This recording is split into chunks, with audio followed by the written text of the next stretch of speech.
Hi, I'm Michael Godfrey from the Senate Public Information Office. Welcome to Senate Discovery. It was an historic fortnight for the Parliament, with senators and members participating in proceedings by video link for the first time. Under rules recommended by the Procedure Committee and adopted at the beginning of the first sitting week, senators were able to engage remotely with aspects of the Senate's work, including debating legislation and asking questions of ministers during question time.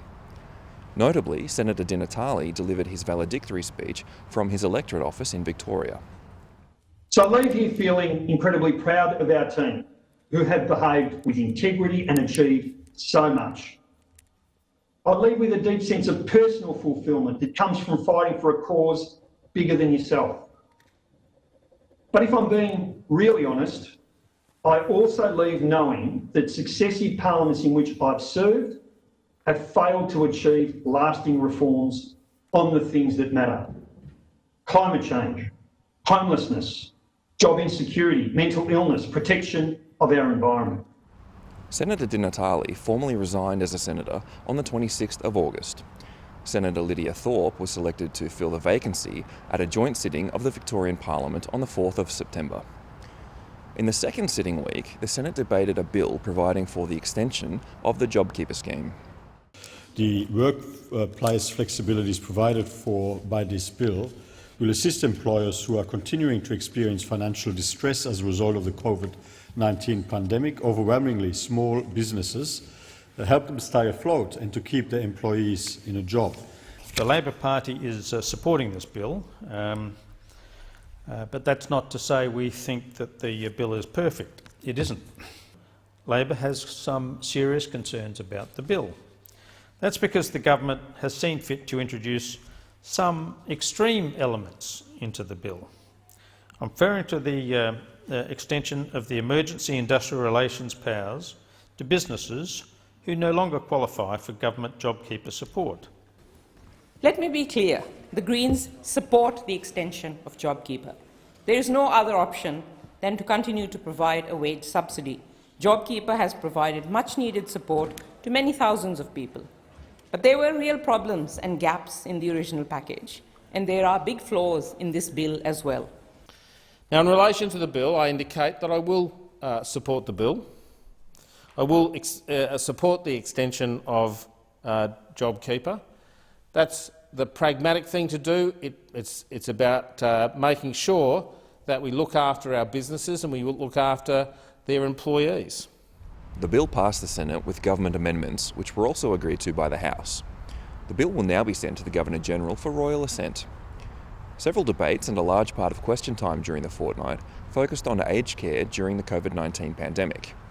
In the first sitting week, the Senate ordered the Minister for Aged Care and Senior Australians to provide an explanation regarding support to and regulation of aged care providers during the pandemic. We continue to work day and night as a government to safeguard the most vulnerable in our community.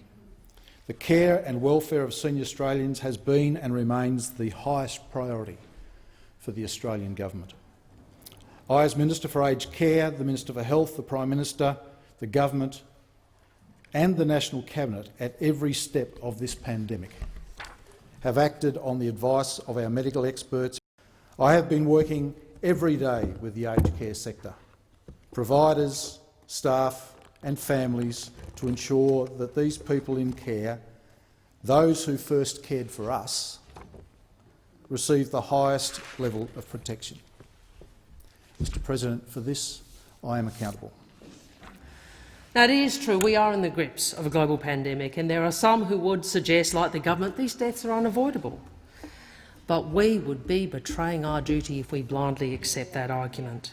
We would be blindly betraying our duty to the more than 360 Australians who have died and their loved ones, and we would be betraying our duty to the 200,000 Australians in aged care, and we would be betraying our duty to those who put themselves at risk every day to care for them. And I'm sick of being told we're making this political. This is a government, this is politics, this is a crisis situation and the government needs to respond. And if it takes us in this chamber standing up every day to say you are not doing it right, well, we will keep doing it.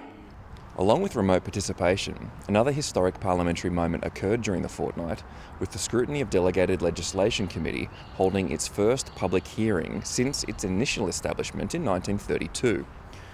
Delegated legislation gives government ministers and others the power to make decisions about the details of the laws passed by the Parliament, and the committee is responsible for the scrutiny of such legislation.